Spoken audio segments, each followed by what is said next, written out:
Assalamualaikum warahmatullahi wabarakatuh. Allahumma sholli ala Sayyidina Muhammad wa ala ali Sayyidina Muhammad. Segala puji syukur kita kehadirat Allah Subhanahu wa Ta'ala. Salawat dan salam kita haturkan kepada baginda Nabi besar Muhammad sallallahu alaihi wasallam beserta keluarganya dan sahabatnya dan kita selaku umatnya. Mudah-mudahan mendapatkan syafaatnya. Dan jangan lupa like, comment, dan subscribe-nya.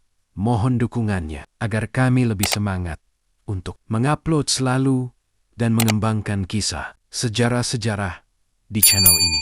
Terima kasih.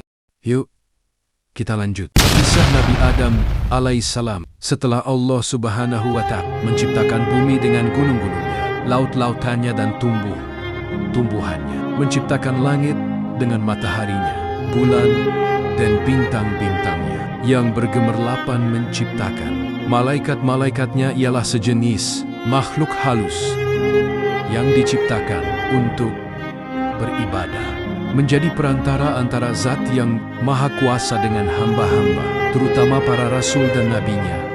Maka tibalah kehendak Allah Subhanahu wa Ta'ala untuk menciptakan sejenis makhluk lain yang akan menghuni dan mengisi bumi, memeliharanya, menikmati tumbuh-tumbuhannya, mengelola kekayaan yang terpendam di dalamnya, dan berkembang biak turun-temurun, waris-mewarisi sepanjang masa yang telah ditakdirkan baginya. Kekhawatiran para malaikat ketika diberitahukan oleh Allah Subhanahu wa Ta'ala akan kehendaknya menciptakan makhluk lain itu. Mereka khawatir kalau kehendak Allah menciptakan makhluk yang lain itu disebabkan kecuaian atau kelalaian mereka dalam ibadah dan menjalankan tugas, atau karena pelanggaran yang mereka lakukan tanpa disadari. Berkata mereka kepada Allah Subhanahu wa Ta'ala, "Wahai Tuhan kami, buat apa Tuhan menciptakan makhluk lain selain kami?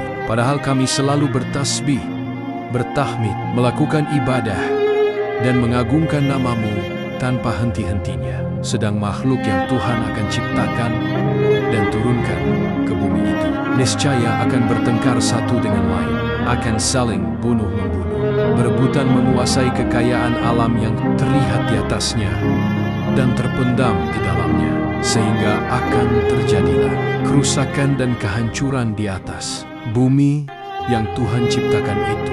Allah berfirman, menghilangkan kekhawatiran para malaikat itu. "Aku mengetahui apa yang kamu tidak ketahui, dan aku sendirilah yang mengetahui hikmat penguasaan Bani Adam atas bumiku. Bila aku telah menciptakannya dan meniupkan roh kepadanya, bersujudlah kamu di hadapan makhluk baru itu sebagai penghormatan dan bukan sebagai sujud ibadah, karena Allah Subhanahu wa Ta'ala melarang hambanya beribadah kepada sesama makhluknya." Kemudian diciptakanlah Adam oleh Allah Subhanahu wa Ta'ala dari segumpal tanah liat, kering dan lumpur hitam yang berbentuk setelah disempurnakan bentuknya. Ditiupkanlah roh ciptaan Tuhan ke dalamnya, dan berdirilah ia tegak menjadi manusia yang sempurna. Iblis membangkang dan enggan mematuhi perintah Allah seperti para malaikat yang lain, yang segera bersujud di hadapan Adam sebagai penghormatan bagi makhluk Allah yang akan diberi amanat menguasai bumi dengan segala apa yang hidup dan tumbuh di atasnya, serta yang terpendam di dalamnya. Iblis merasa dirinya lebih mulia, lebih utama dan lebih agung dari Adam, karena ia diciptakan dari unsur api, sedang Adam dari tanah dan lumpur. Kebanggaannya dengan asal-usulnya menjadikan ia sombong dan merasa rendah untuk bersujud menghormati Adam seperti para malaikat yang lain. Walaupun diperintah oleh Allah, Tuhan bertanya kepada iblis, "Apakah yang mencegahmu sujud menghormati sesuatu yang telah aku ciptakan dengan tanganku?" Iblis menjawab, "Aku adalah lebih mulia dan lebih unggul dari dia. Engkau ciptakan aku dari api dan menciptakannya dari lumpur." Karena kesombongan, kecongkakan dan pembangkangannya, melakukan sujud yang diperintahkan, maka Allah menghukum iblis dengan mengusir dari surga dan mengeluarkannya dari barisan malaikat dengan disertai kutukan dan laknat yang akan melekat pada dirinya hingga hari kiamat. Di samping itu, ia dinyatakan sebagai penghuni neraka. Iblis dengan sombongnya menerima dengan baik hukuman Tuhan itu, dan ia hanya mohon agar kepadanya diberi kesempatan untuk hidup kekal hingga hari kebangkitan kembali di hari kiamat. Allah meluluskan permohonannya dan ditangguhkanlah ia sampai hari kebangkitan. Tidak berterima kasih dan bersyukur atas pemberian jaminan itu. Bahkan sebaliknya, ia mengancam akan menyesatkan Adam sebagai sebab terusirnya dia dari surga dan dikeluarkannya dari barisan malaikat, dan akan mendatangi anak-anak keturunannya dari segala sudut untuk memujuk mereka meninggalkan jalan yang lurus dan bersamanya menempuh jalan yang sesat, mengajak mereka melakukan maksiat dan hal-hal yang terlarang, menggoda mereka supaya melalaikan perintah-perintah agama dan mempengaruhi mereka agar tidak bersyukur dan beramal soleh. Kemudian Allah berfirman kepada iblis yang terkutuk itu, "Pergilah engkau bersama pengikut-pengikutmu yang semuanya akan menjadi isi neraka jahanam dan bahan bakar neraka. Engkau tidak akan berdaya menyesatkan hamba-hambaku yang telah beriman kepadaku dengan sepenuh hatinya dan memiliki akidah yang mantap yang tidak akan tergoyah oleh rayuanmu. Walaupun engkau menggunakan segala kepandaianmu menghasut dan memfitnah pengetahuan Adam tentang nama-nama benda. Allah hendak menghilangkan anggapan rendah para malaikat terhadap Adam dan meyakinkan mereka akan kebenaran hikmatnya menunjuk Adam sebagai penguasa bumi. Maka diajarkanlah kepada Adam nama-nama benda yang berada di alam semesta. Kemudian diperagakanlah benda-benda itu di depan para malaikat seraya, "Cubalah sabutkan bagiku nama benda-benda itu. Jika kamu benar merasa lebih mengetahui dan lebih mengerti dari Adam." Para malaikat tidak berdaya memenuhi tentangan Allah untuk menyobat nama-nama benda yang berada di depan mereka. Mereka mengakui ketidaksanggupan mereka dengan berkata, "Maha Egang Eng, sesungguhnya kami tidak memiliki pengetahuan tentang sesuatu kecuali apa yang Tuhan ajarkan kepada kami. Sesungguhnya Engkaulah yang maha mengetahui dan maha bijaksana." Adam lalu diperintahkan oleh Allah untuk memberitahukan nama-nama itu kepada para malaikat, dan setelah diberitahukan oleh Adam, berfirmanlah Allah kepada mereka, "Bukankah aku telah katakan padamu bahwa aku mengetahui rahasia langit dan bumi, dan mengetahui apa yang kamu lahirkan dan apa yang kamu sembunyikan?" Adam menghuni surga. Adam diberi tempat oleh Allah di surga, dan baginya diciptakanlah Hawa untuk mendampinginya dan menjadi teman hidupnya menjelang rasa kesepiannya dan melengkapi keperluan fitrahnya untuk mengembangkan keturunan.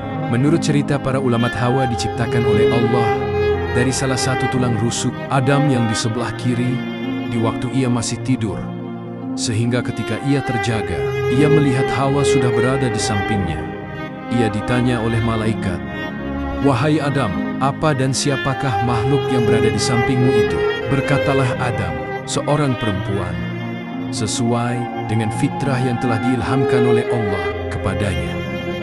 "Siapa namanya?" tanya malaikat lagi. "Hawa," jawab Adam. "Untuk apa Tuhan menciptakan makhluk ini?" tanya malaikat lagi. Adam menjawab, "Untuk mendampingiku, memberi kebahagiaan bagiku, dan mengisi keperluan hidupku sesuai dengan kehendak."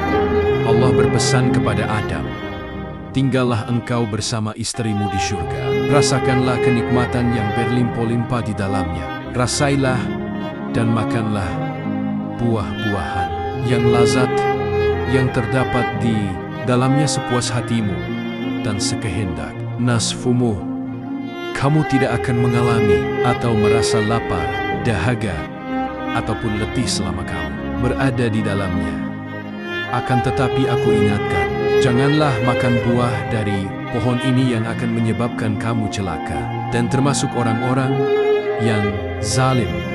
Ketahuilah bahwa iblis itu adalah musuh dan musuh istrimu. Dia akan berusaha membujuk kamu dan menyeret kamu keluar dari surga, sehingga hilanglah kebahagiaan yang kamu sedang nikmat ini. Iblis mulai beraksi sesuai dengan ancaman yang diucapkan ketika diusir oleh Allah dari surga akibat pembangkangannya, dan terdorong pula oleh rasa iri, hati dan dengki terhadap Adam yang menjadi sebab sampai ia terkutuk dan terlaknat selama-lamanya. Tersingkir dari singgasana kebesarannya, iblis mulai menunjukkan rancangan penyesatannya kepada Adam dan Hawa yang sedang hidup berdua di surga yang tentram, damai, dan bahagia. Ia menyatakan kepada mereka bahwa ia adalah kawan mereka dan ingin memberi nasihat dan petunjuk untuk kebaikan dan mengekalkan kebahagiaan mereka. Segala keratan kata-kata halus digunakan oleh iblis untuk mendapatkan kepercayaan Adam dan Hawa bahwa ia betul-betul jujur dalam nasihat dan petunjuknya kepada mereka. Ia membisikkan kepada mereka bahwa larangan Tuhan kepada mereka memakan buah-buah yang ditunjuk itu adalah karena dengan memakan buah itu mereka akan menjelma menjadi malaikat dan akan hidup kekal. Diulang-ulangilah bujukannya dengan menunjukkan akan harumnya bau pohon yang dilarang, indah bentuk buahnya dan lazat rasanya, sehingga pada akhirnya termakanlah bujukan yang halus itu oleh Adam dan Hawa dan dilanggarlah larangan Tuhan. Allah mencela perbuatan mereka itu dan berfirman yang bermaksud, tidakkah aku mencegah kamu mendekati pohon itu dan memakan dari buahnya, dan tidakkah aku telah ingatkan kamu bahwa setan itu adalah musuhmu yang nyata. Adam dan Hawa mendengar firman Allah itu, sadarlah ia bahwa mereka telah terlanggar perintah Allah dan bahwa mereka telah melakukan suatu kesalahan dan dosa besar.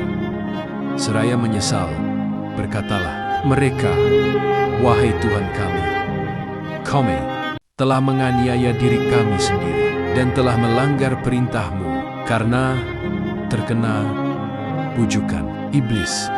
Ampunilah dosa kami, karena niscaya kami akan tergolong orang-orang yang rugi bila Engkau tidak mengampuni dan mengasihi kami. Adam dan Hawa diturunkan ke bumi. Allah telah menerima taubat Adam dan Hawa serta mengampuni perbuatan pelanggaran yang mereka telah lakukan. Hal mana telah melegakan dada mereka dan menghilangkan rasa sedih akibat kelalaian peringatan Tuhan tentang iblis, sehingga terjerumus menjadi mangsa bujukan dan rayuannya yang manis namun beracun itu. Adam dan Hawa merasa tentram kembali setelah menerima pengampunan Allah dan selanjutnya akan menjaga jangan sampai tertipu lagi oleh iblis, dan akan berusaha agar pelanggaran yang telah dilakukan dan menimbulkan murka dan teguran Tuhan itu menjadi pengajaran bagi mereka berdua untuk lebih berhati-hati menghadapi tipu daya dan bujukan iblis yang terlaknat itu. Harapan untuk tinggal terus di surga yang telah pudar karena perbuatan pelanggaran perintah Allah hidup kembali dalam hati dan pikiran Adam dan Hawa yang merasa kenikmatan dan kebahagiaan hidup mereka di surga tidak akan terganggu oleh sesuatu, dan bahwa pada Allah serta rahmatnya akan tetap melimpah di atas mereka untuk selama-lamanya. Tetapi Allah telah menentukan dalam takdirnya apa yang tidak terlintas dalam hati dan tidak terfikirkan oleh mereka. Allah Subhanahu wa Ta'ala yang telah menentukan dalam takdirnya bahwa bumi yang penuh dengan kekayaan untuk dikelolanya akan dikuasai kepada manusia. Keturunan Adam memerintahkan Adam dan Hawa turun ke bumi sebagai benih pertama dari hamba-hambanya yang bernama manusia itu. Berfirmanlah Allah kepada mereka, turunlah kamu ke bumi, sebagian daripada kamu menjadi musuh bagi sebagian yang lain. Kamu dapat tinggal tetap dan hidup di sana sampai waktu yang telah ditentukan. Turunlah Adam dan Hawa ke bumi menghadapi cara hidup baru yang jauh berlainan dengan hidup di surga yang pernah dialami dan yang tidak akan berulang kembali. Mereka harus menempuh hidup di dunia yang fana ini dengan suka dan dukanya, dan akan menurunkan umat manusia yang beraneka ragam sifat dan tabiatnya berbeda-beda, warna kulit dan kecerdasan otaknya.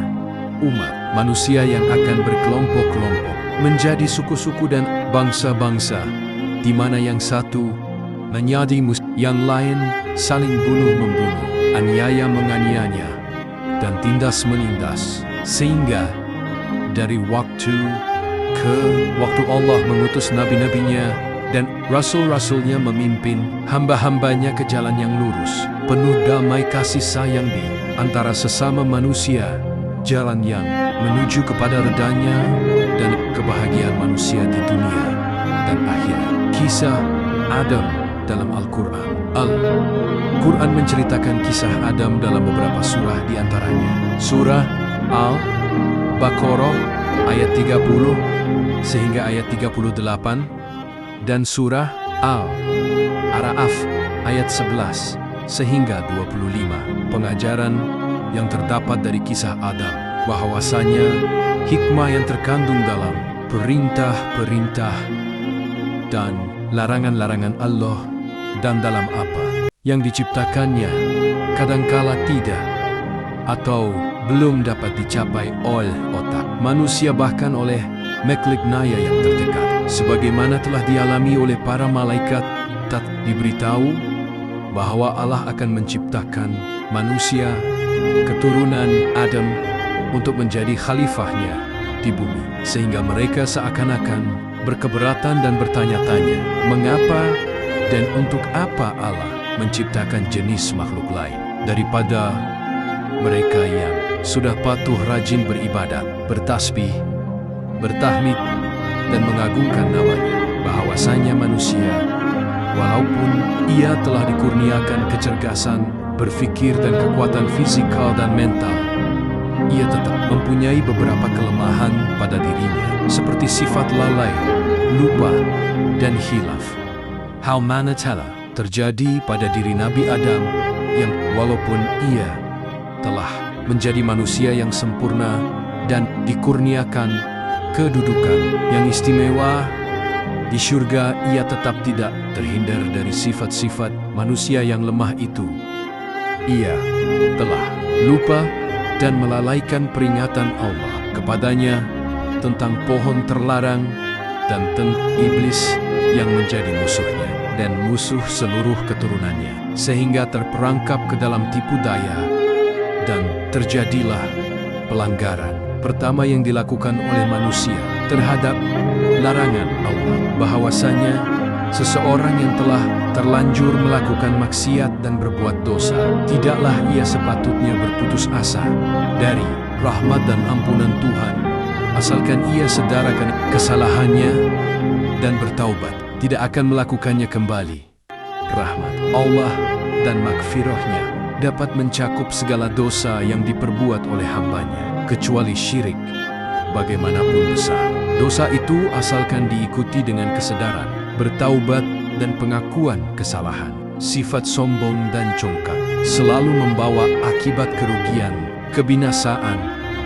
Lihatlah, iblis yang turun dari singgasananya, dilucutkan kedudukannya sebagai seorang malaikat dan diusir oleh Allah dari surga dengan disertai kutukan dan laknat yang akan melekat kepada dirinya hingga hari kiamat karena kesombongannya dan kebanggaannya dengan asal-usulnya, sehingga ia menganggap dan memandang rendah kepada Nabi Adam dan menolak untuk sujud, menghormatinya walaupun diperintahkan oleh Allah Subhanahu wa Ta'ala. Semoga kita bisa mengambil hikmahnya di dalam sejarah ini. dan menjadi hamba Allah yang soleh taat kepadanya dan Rasul-Rasulnya. Sekian dari kami, semoga bermanfaat. Wa'alawalam bisawab.